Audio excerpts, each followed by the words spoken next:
In 2011, Elon Musk was asked if he considered the Chinese company BYD a legitimate EV competitor. He visibly laughed. At the time, that reaction was the industry standard. Tesla was producing high-end, futuristic machines that captured the public imagination. BYD was considered an industry punchline, a company known for churning out cheap, unoriginal sedans that struggled to gain traction outside of China. This chart shows the reversal of that hierarchy in 2024. BYD sold 4.27 million vehicles and generated $118 billion in revenue. Tesla moved 1.79 million units and brought in $97 billion. Tesla is no longer laughing. To keep up with production demands, they are now purchasing their battery cells directly from BYD. A company led by a former government researcher with zero automotive experience managed to outmaneuver the most well-funded tech titans on the planet. The method he used to do it defies almost every convention of Silicon Valley startup culture. Wang Chuanfu was born in one of China's poorest provinces and orphaned at age 13. His older brother and sister-in-law sold their modest belongings just to keep him in school. That early exposure to severe resource scarcity embedded a ruthless pragmatism into his approach to business. When Wang entered the rechargeable battery market in 1995, Japanese giants like Sony and Panasonic held a total monopoly. Competing with them required building dust-proof, automated cleanrooms. Those facilities cost a minimum of $1.7 million to construct, a sum Wang simply did not have. Instead of taking on massive debt to buy robotics, Wang engineered a localized solution. He built a small, pressurized acrylic container with sealed glove inserts. A human worker could sit at a standard desk, place their hands inside the clean box, and assemble the battery cell in a dust-free microenvironment. This single decision bypassed the need for expensive room-scale air filtration and automated machinery. Production costs plummeted by 70%, but because it cost half the price of the Japanese original, it quickly became the best-selling sedan in China. The derivative exterior distracted critics from Wang's actual strategy. He was using the F3's production run to rapidly vertically integrate his supply chain. Instead of outsourcing components to third-party vendors, BYD engineers were learning to manufacture the motors, the controllers, the braking systems, and the software completely in-house. This obsessive control over component costs caught the attention of Charlie Munger and Warren Buffett.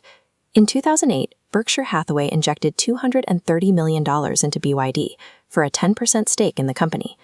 To the automotive press, BYD was producing cheap knockoffs, but to value investors, they were building a vertically integrated manufacturing engine capable of controlling its own margins from raw material to final product.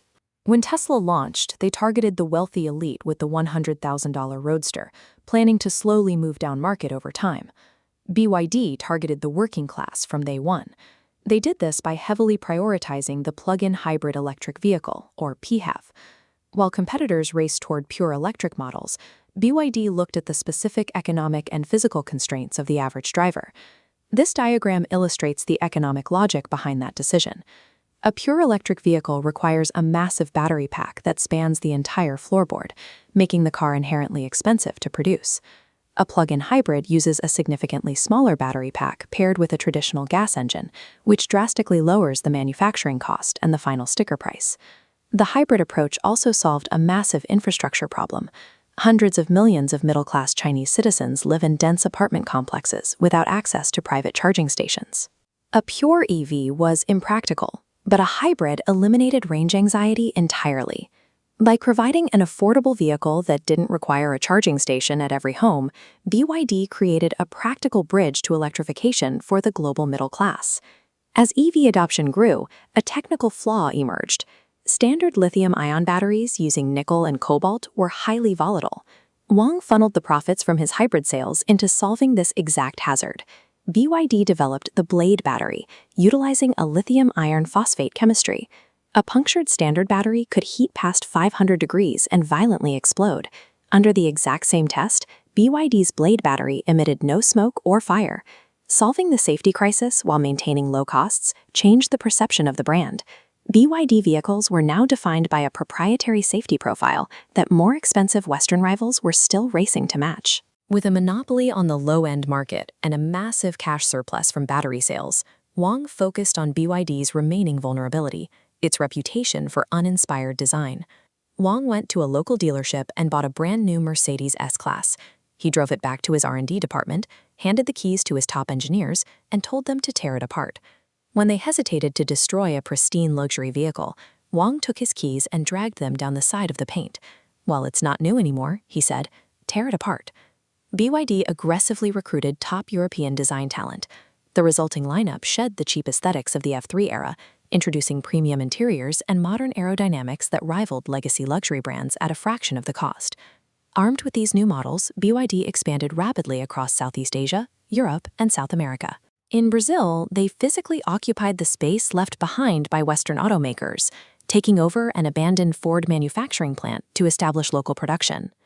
Because BYD owns its own supply chain, mining the lithium, building the batteries, and writing the software, its pricing is nearly impossible for legacy automakers to match. Today, governments in the US and Europe are relying on 100% import tariffs to prevent BYD from undercutting their domestic auto industries entirely. Tesla approached the EV market as a software and design problem, building visionary vehicles for early adopters. BYD approached the market as an industrial manufacturing problem, building a vertically integrated supply chain tailored for the present reality of working-class consumers. Wang Chuanfu proved that market disruption doesn't start with luxury, but with extreme frugality. By building a vertically integrated supply chain for what the world can actually afford, BYD has left legacy automakers with no easy way to compete on price or scale.